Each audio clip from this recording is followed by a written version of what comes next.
యెషయా గ్రంథము 62వ అధ్యాయము 11వ వాక్యం కూడా చదువుతాం. ఆలకించుడి భూదిగంతముల వరకు యెహోవా సమాచారము ప్రకటింపజేసి ఉన్నాడు. ఏమని ప్రకటింపజేశాడు? నేనే రక్షకుడు, నేనే క్రీస్తు, నా ద్వారానే తప్ప ఎవరు తండ్రి వద్దకు రాడు. క్రీస్తుని నమ్మండి, రక్షణ మార్గం పొందండి. రక్షణ మార్గంలో నిలిచేవానికి నిత్య జీవం ఉంది, నిత్య రాజ్యం ఉంది. ఆ నిత్య రాజ్యంలో నాతో ఆ బిడ్డతో నేను.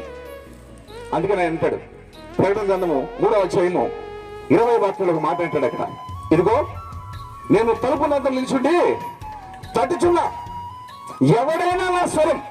ఈరోజు సంఘంలో నువ్వు ఉన్నావు, ఈరోజు కూడికలో నువ్వు ఉన్నావు, ఒక సహోదరుడు చెప్తుంటే వింటున్నావు, ఒక సహోదరి చెప్తుంటే వింటున్నావు. ఏమని?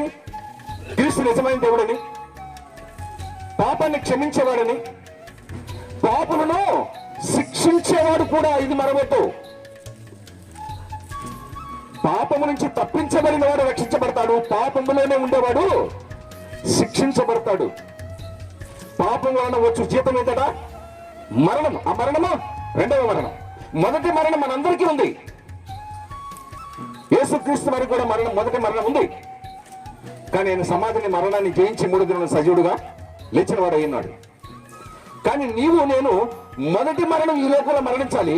రెండవ మరణం ఇందాక మనం చదువుకున్నాం, ఇది రెండవ మరణము అని. రెండవ మరణంలో పాల్పొందేవాడు ఎవరు?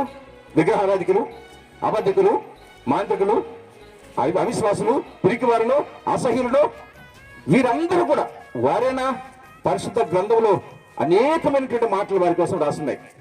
అటువంటి క్రియలు కలిగిన వారందరూ కూడా ఎక్కడుంటాడో రెండవ మరణం రాయబడింది.